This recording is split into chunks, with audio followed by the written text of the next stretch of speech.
Hey there, my name is Paul, and this is Out of Neutral, a weekly segment where we look to the Bible to get in gear and follow Jesus into the life he came to make possible. Today I want to talk about whether a Christian should get vaccinated or trust God to protect them from COVID-19. There's a tendency to oversimplify people's reasons for not getting the COVID-19 vaccine, I think. Some people are late adopters with everything. They don't rush into any decisions, let alone ones with such big consequences. Others fear the reliability of a vaccine development process. It feels rushed. For others, the decision has been influenced by political division and mistrust. Unfortunately, a huge amount of misinformation has also clouded people's thinking. I've deliberately avoided speaking about vaccines because I feel it's a medical decision and therefore best made in consultation with your doctor, not your pastor. There are some Christians, however, who have avoided getting the COVID-19 vaccine for spiritual reasons.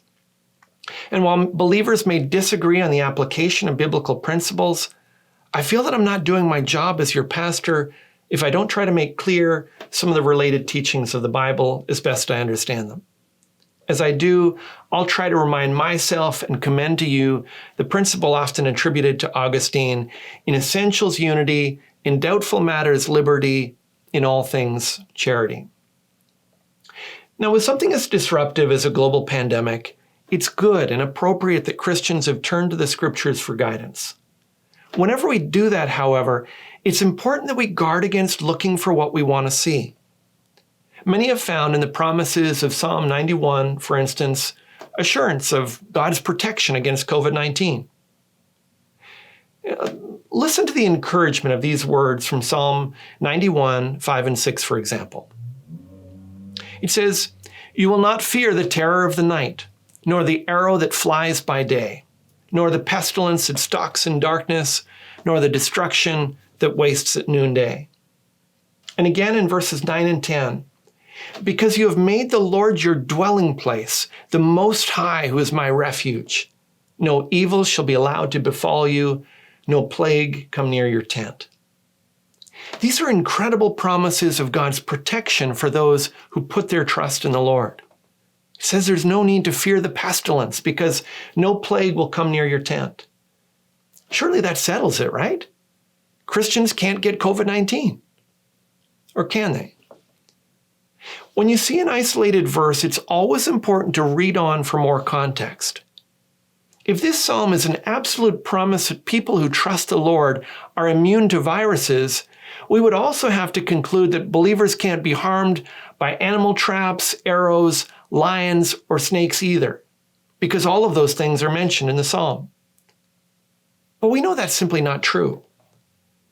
The psalm is giving God's people under the Old Covenant examples of ways that they will be spared his judgment if they trust in him.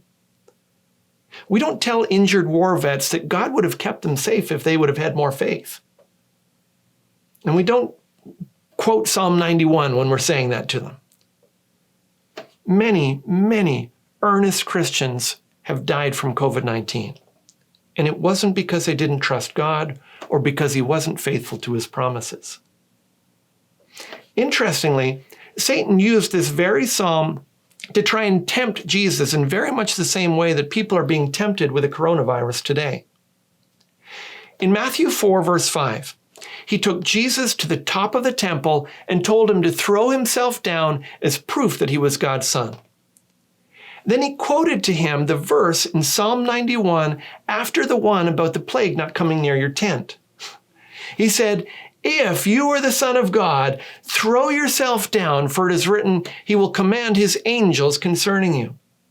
And on their hands they will bear you up, lest you strike your foot against a stone."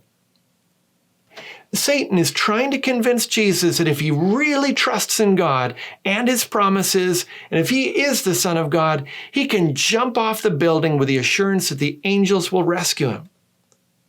But Jesus sees through the devil's deception and answers, "Again it is written, you shall not put the Lord your God to the test." Using a promise of God as an excuse to put yourself in harm's way is a sinful test of God's patience and mercy. So, for example, picking up a poisonous snake to prove that God loves and protects you isn't a sign of faith. It's evidence of a sinful heart that wants to test God. The application to vaccines and COVID-19 should be clear. People can have genuine medical reservations about getting vaccinated, but refusing the medical means that God has provided to protect you from a virus because of a mistaken belief that your faith makes you immune is a conviction prompted by Satan, not by God. Martin Luther has his detractors, but he's seldom criticized for having a lack of faith. His response to the Wittenberg plague of 1527 is helpful. He said, "I shall avoid places and persons where my presence is not needed in order not to become contaminated and thus perchance infect and pollute others, and so cause their death as a result of my negligence.